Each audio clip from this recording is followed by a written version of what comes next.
a short video of my KTM 790 Adventure 23 model, and just short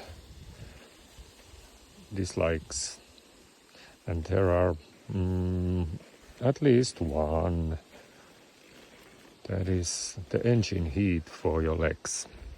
That's sometimes annoying when it's really warm, but I think when the autumn comes, it will be nice warming your legs when it's cold.